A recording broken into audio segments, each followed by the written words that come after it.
So remember that they're changing my voice. Now I have various tax plans. Okay. Plans that would end world hunger if applied right, if other developed nations followed suit. And the wealth taxes do not make the rich poorer over time.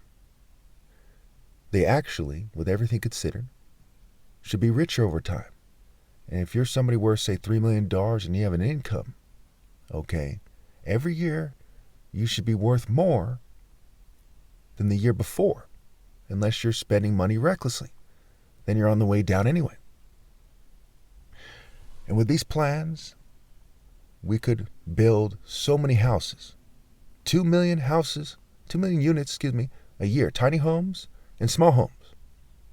Okay? In rural areas and affordable areas all across this country. Would end homelessness within a year. Would save lots of money when it comes to cities' budgets, the federal budget, the state budget, from not putting these people in hotels, not having to do homeless camp cleanups, etc. Lots and lots of money. Lots of people would be spared the crime that comes from desperate homeless people committing crimes. $36 billion a year for rehabs and to keep those rehabs running. And some of you might say, well, why should we, right?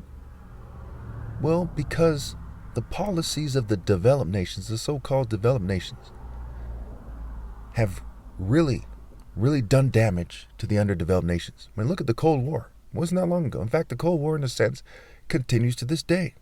We're still in a sort of arms race with Russia, right? And look at all the countries. I mean, Ukraine being invaded is like, the continuity of the Cold War, and it became a hot war to that degree. They talk about other countries in the area being threatened.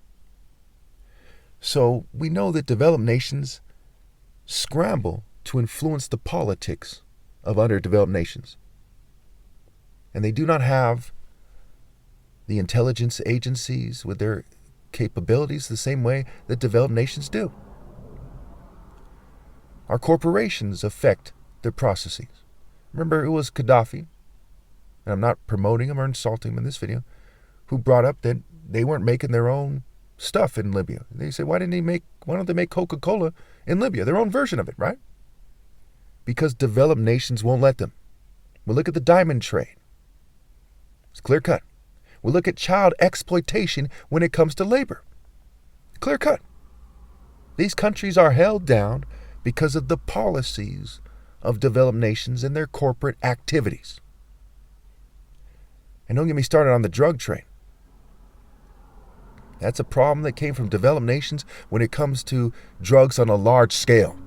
These nations were never held down by drugs on a large scale, basically, that is, until developed nations had their way with them.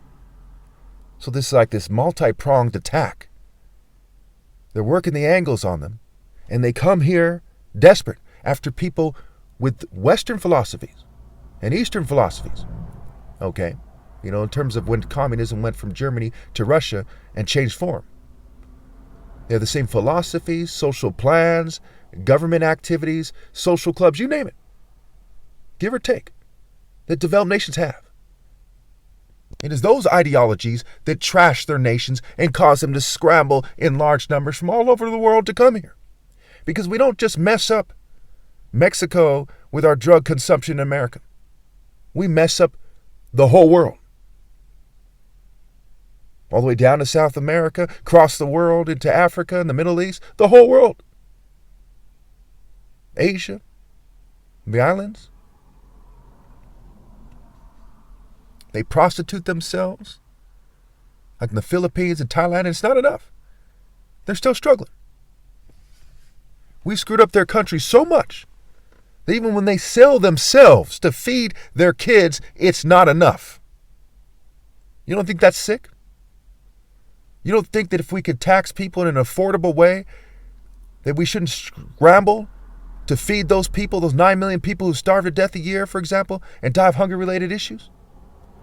To help them get on their feet, not just send them food, but buy farming infrastructure and equipment for them and hire people there. Give tax revenue to their countries. Make sure they don't starve because of what developed nations have done. It is shameful that the United Nations is not already doing this. We can do both that and have $180 billion for food programs and farms here, and tiny homes and small home programs here, and to hire law enforcement here, where it's needed most. And have $36 billion from vice taxes to build rehabs here. So why don't we? Why are the policies sadistic? These wealth taxes would allow these people to keep getting richer. Some worth $30 million. There's no reason they shouldn't be worth $50 million. They just invest in houses and stuff like this. 30 years from now, after paying all the taxes. So why don't they? They really need, $55, $60 million instead of 50 or whatever it would be. They really need that much money?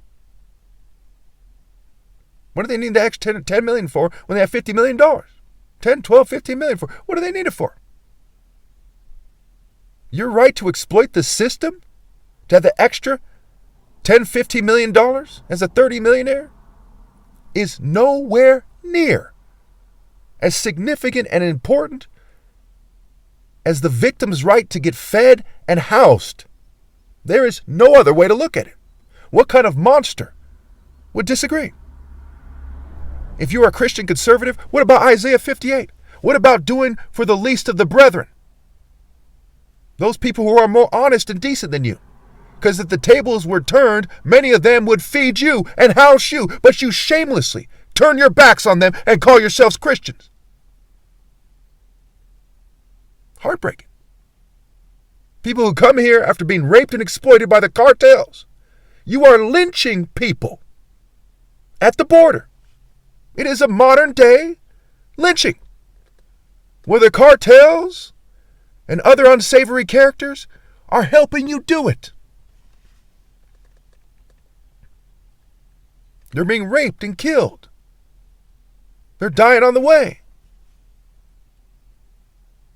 Because of your policies, your ideology, your thinking.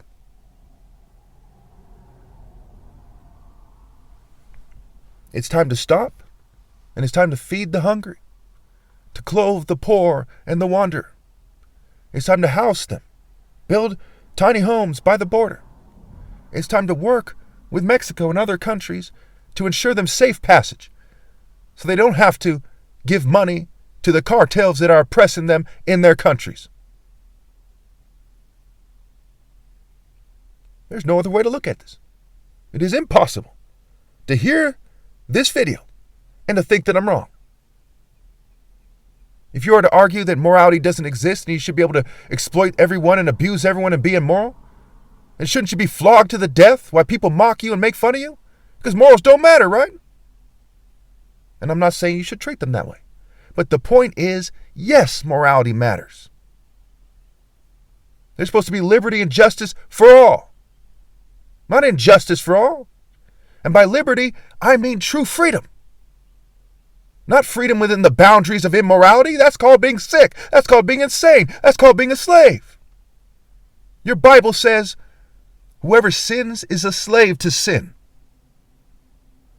So I ask you, America, should we be the servants of righteousness? Or do you want to continue being the slaves of sin and abusing the poor and vulnerable like complete cowards? Thank you.